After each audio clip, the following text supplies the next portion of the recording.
oleh kuasa darah-Mu, Kau telah tebus dosaku. Kekudusan. Haleluya. Shalom Bapak Ibu Saudara yang kekasih. Kembali dalam peringatan Paskah hari Minggu tanggal 12 bulan April tahun 2020 ini, saya menjumpai Bapak Ibu Saudara untuk menyampaikan berkat firman Tuhan yang akan memberikan berkat bagi kita semua, supaya kita tahan dan kuat menghadapi segala situasi yang sedang berkembang saat ini.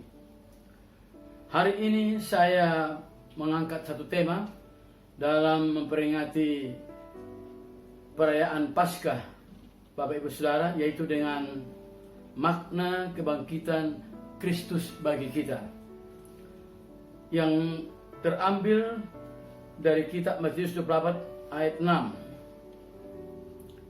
This is the good news for all.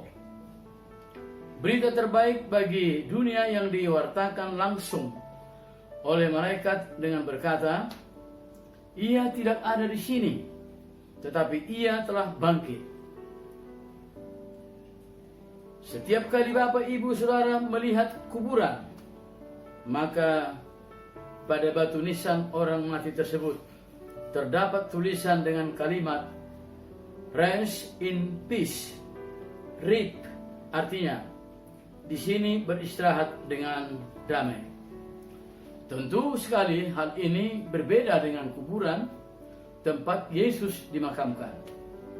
Dapat dipastikan, di dalam setiap kubur terdapat tulang belulang orang yang dikuburkan di situ.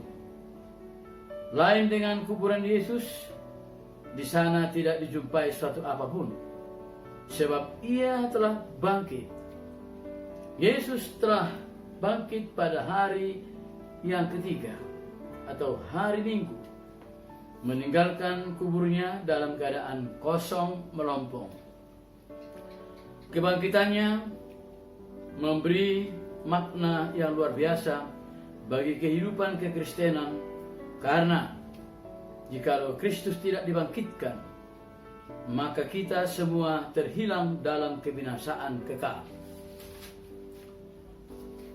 Bacaan ayat firman Tuhan yang singkat padat menjadi berkat dari program Worship from Home, di mana bahwa rumah tinggal kita masih tetap kita pakai sebagai wadah kebaktian keluarga. Maka saya menjumpai ada 3 hal yang indah yang akan saya share kepada Bapak Ibu Saudara, yang sebagai renungan bersama dan menjadi dasar iman praktis dalam hidup kita berkaitan dengan makna kebangkitan Kristus dari antara orang mati. Makna yang pertama dari kebangkitan Kristus bagi kita, bahwa baptisan kita tidak sia-sia. Itulah makna yang pertama. 1 Korintus 15 ayat 29. Tidakkah saudara tahu bahwa baptisan yang telah kita terima merupakan lambang atau simbol mati bersama Kristus dan bangkit bersama Kristus? Orang yang bertobat dan menerima Yesus harus dibaptis. Apakah itu baptis selam ataukah baptis percik? Markus 16 ayat 16. Makna yang kedua dari kebangkitan Kristus bagi kita, pengorbanan kita tidak sia-sia. Paulus rela menderita karena dia tahu Yesus hidup.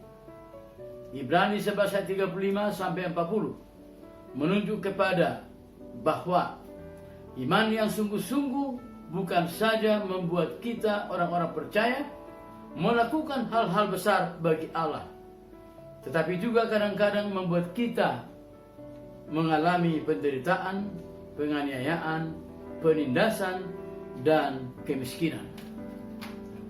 Kita orang-orang kudus yang setia kepada Allah menolak untuk persuasif dengan standar-standar dunia yang rendah, dan sebagai konsekuensinya kita akan menerima cemoohan dan penderitaan dari dunia.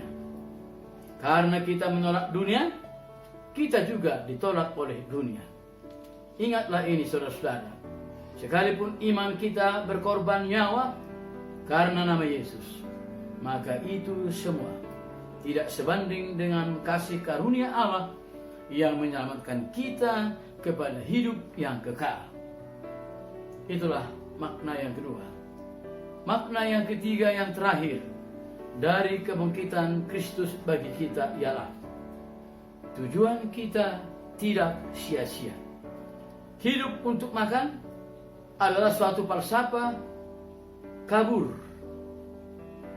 Beda dengan Bapak Ibu Saudara-saudara yang berkata, mari kita bersukaria karena ini hari bahagia. Kita berkumpul jadi satu. Puji Tuhan semesta itu. Bedakan dengan hidup untuk makan, karena besok kita akan mati alias amsyong. Apa falsafah saudara? Makan untuk hidup agar hidup kekal selama-lamanya. Apa yang harus kita makan agar hidup kekal selamanya di surga nanti? Makan dan minum firman Allah. Dijamin hidup kekal sampai kekal. Yesus sudah bangkit, maka pertama, baptisan kita tidak sia-sia. Kedua, pengorbanan kita dalam pekerjaan Tuhan tidak sia-sia. Dan yang ketiga, tujuan hidup kita surga yang bakal tidak sia-sia. Demikian singkat renungan firman Tuhan. Berbahagialah Bapak Ibu Saudara yang telah mendengar, memeditasikan dan mengimplementasikan dalam kehidupan sehari-hari. Tuhan memberkati. Saya ucapkan selamat Paskah, sampai jumpa kembali. Semoga damai Paskah ini menyertai kita sekalian sampai Maranatha, Tuhan Yesus Kristus datang kembali. Amin.